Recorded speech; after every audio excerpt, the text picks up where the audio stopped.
اب اس کا خلاصہ یہ ہوا کہ دنیا میں جو بھی کچھ ہو رہا ہے کسی بھی اعتبار سے ہو رہا ہو وہ بطور ورثے کے منتقل ہو رہا ہے. یہی وجہ ہے کہ انگریز کا بچہ انگریزی بولتا ہے، اردو اسپیکنگ کا بچہ اردو بولتا ہے، انگریز کے بچہ انگریزوں کی طرح کھانا کھاتا ہے، ہندوستانی بچہ اپنے والدین کی طرح کھانا کھاتا ہے. لباس کے بارے میں بھی یہی ہے کہ ہم لوگ وہی لباس پہنتے ہیں، وہی لباس پہننا پسند کرتے ہیں جو ہمارے والدین پہنتے ہیں، ہمارے بڑے پہنتے ہیں. ہر جگہ کا یہی ہے.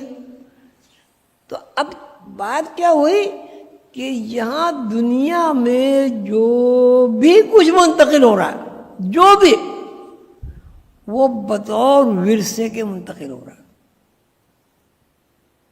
والدین کا ورثہ، کنبہ برادری کا ورثہ، ماحول کا ورثہ،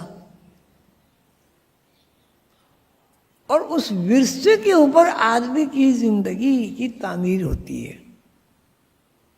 اب میں نے دو کیٹیگری بیان کی ہیں آپ کو. ایک ماحول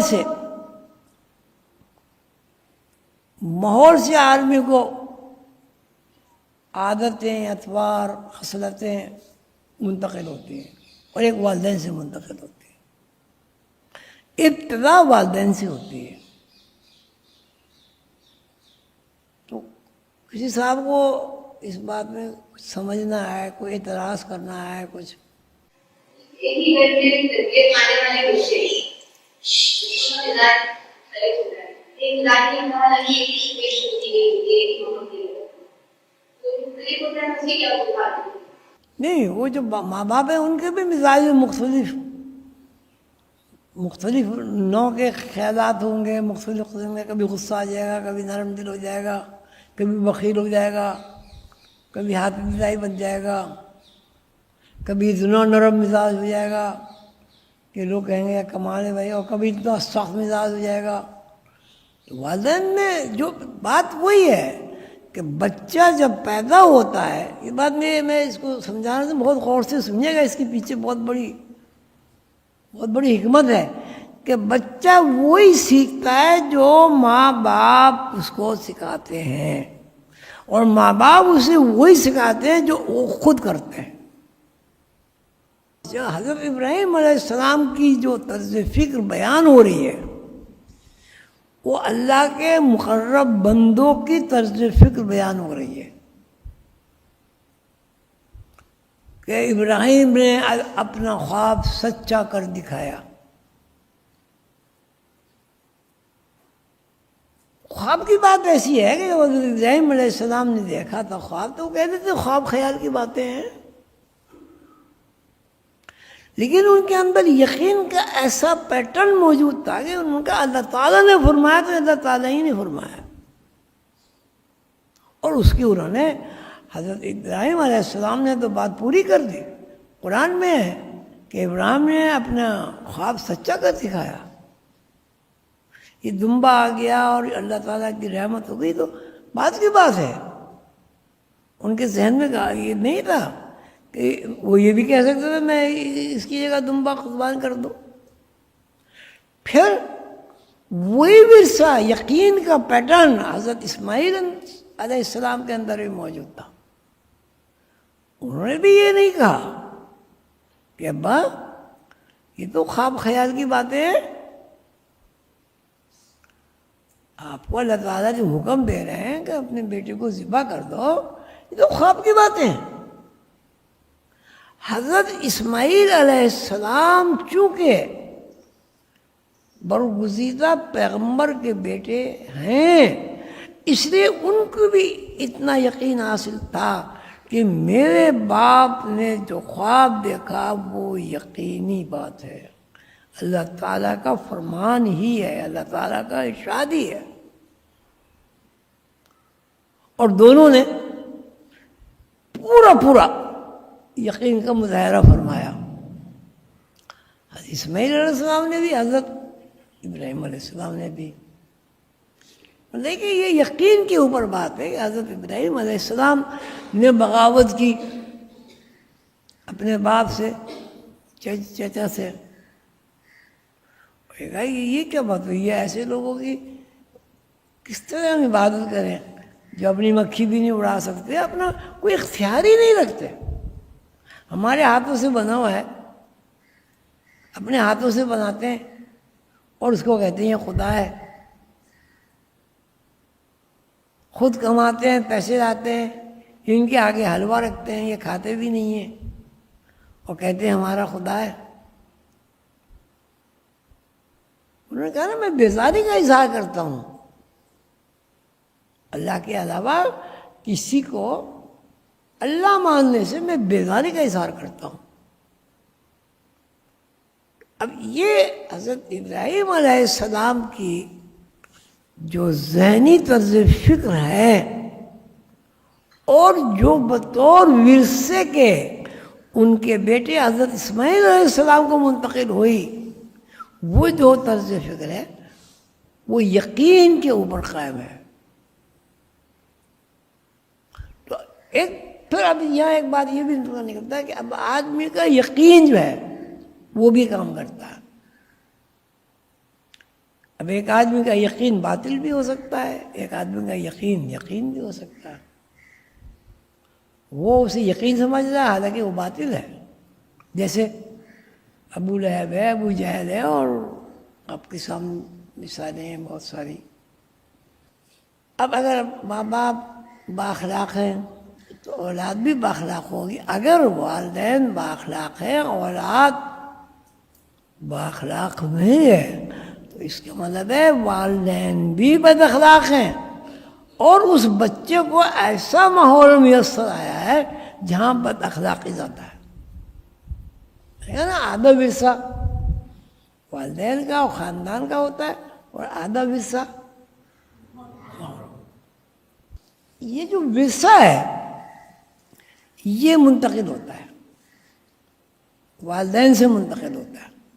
جیسے حضرت ابراہیم علیہ السلام کو حضرت اسماعیل علیہ السلام کو منتقل ہوا حضرت ابراہیم علیہ السلام سے.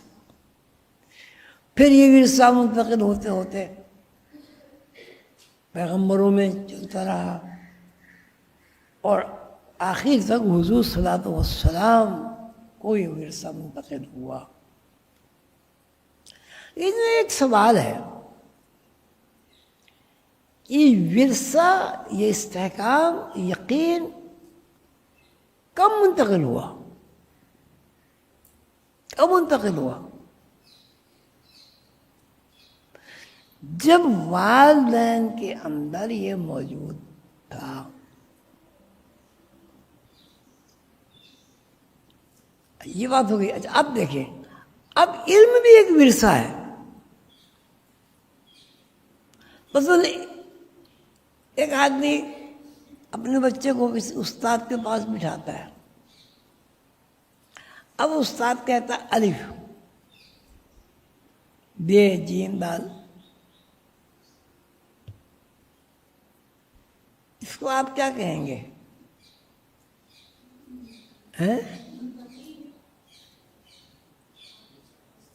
اس عمل کا کیا نام رکھیں گے؟ ورثہ ہے.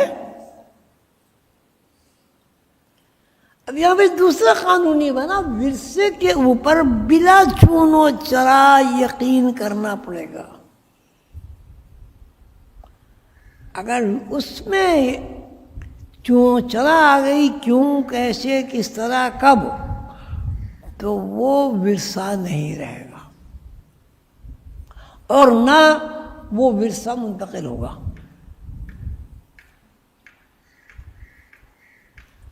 جیسے اب الف بے جیم یہ ایک علم ہے جو ابھی تک استاد کے پاس ہے،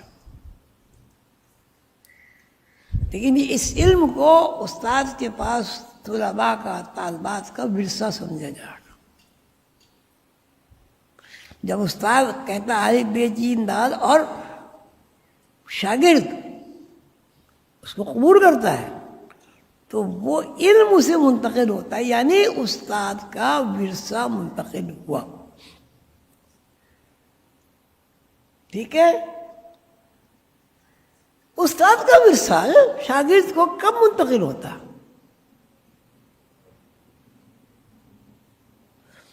اس وقت منتقل ہوتا ہے کہ جب شاگرد کے اندر یقین موجود ہو اور اس میں چوں چرا نہ ہو، اس میں عقلی عمل دخل نہ ہو. اگر نا عقلی بات تو یہ میں کہتا ہوں الف، آپ کہتے ہیں الف کیوں جی؟ میں کہتا ہوں بے، تو عقلی تقاضا تو یہ ہے کہ آپ کہیں بے کیوں جی، بے الف کیوں نہیں ہے، الف بے کیوں نہیں ہے؟ وہ کہتے ہیں میں تو بے کو الف کہوں گا اور الف کو بے کہوں گا. تو کیا اس طرح کوئی آدمی کسی بھی قسم کا کوئی علم سیکھ سکتا ہے؟ نہیں سیکھ سکتا. تو اس کا مطلب یہ ہوا کہ انسان جو علم حاصل کرتا ہے وہ ایک ایسا ورثہ ہے کہ جس کو بے چون و چرا قبول کرنا پڑتا ہے.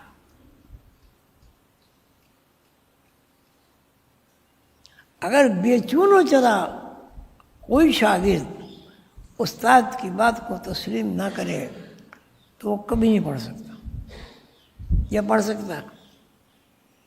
وہ پہلی اسٹیج پہ کہہ سکتا ہے کہ الف کیوں، بے کیوں؟ اس کا استاد کے پاس کیا جواب ہے؟ کیا آپ بچے کو ثابت کر سکتے ہیں کہ الف الف ہے، بے بے ہے؟ جتنا آپ ثابت کریں گے بچہ الجھتا چلا جائے گا. بچے کو قبول ہی کرنا پڑے گا تبھی وہ علم سیکھ سکتا ہے. یہ عام علوم کی بات ہے. بالکل من نوعین یہی عمل روحانی علوم کا ہے. اس لیے کہ ہمیں روحانی علوم کے بارے میں معلومات حاصل اس وقت ہوتی ہیں جب ہم کسی استاد سے روحانی علوم سیکھ لیتے ہیں. اب جیسے آپ انگریزی پڑھتے ہیں، انگریزی میں آپ عقل و شعور اگر استعمال کرے کوئی بچہ نرسری کا تو انگریزی پڑھ سکتا ہے؟ کوئی بھی علم ہو. درجی کا کام آپ سیکھنا چاہتے ہیں، اب درجی کہتا ہے بھائی اس طرح رکھ کے قینچی یوں چڑھاؤ تو آستین بنے گی. وہ یقین نہیں کرتا، وہ آستین کاٹ لے گا کپڑے کی، کبھی نہیں کاٹے، کبھی نہیں سیکھے. اب قانون یہ بنا کہ کوئی بھی علم سیکھنے کے لیے ضروری ہے کہ آپ کے اندر تعمیل ہو. اگر تعمیل آپ کے اندر نہیں ہوگی آپ کوئی بھی علم نہیں سیکھ سکتے. بات روحانیت کی تو اپنی جگہ ہے، روحانیت تو سیکھ ہی نہیں سکتا آدمی.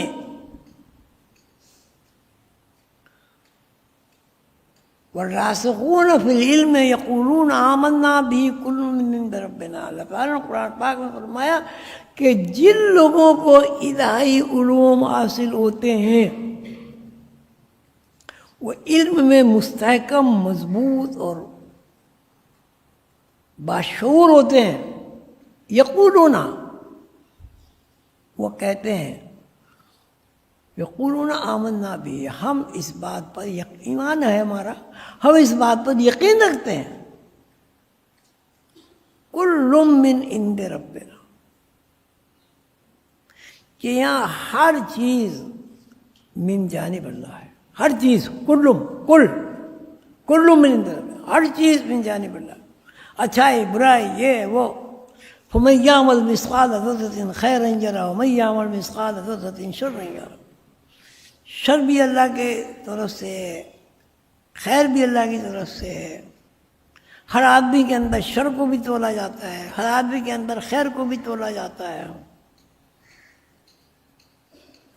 لیکن پھر ایک اور علم ہے، وہ علم یہ ہے کہ اللہ تعالیٰ یہ فرماتے ہیں کہ شر میرے لیے ناپسندیدہ ہے، خیر میرے لیے پسندیدہ ہے۔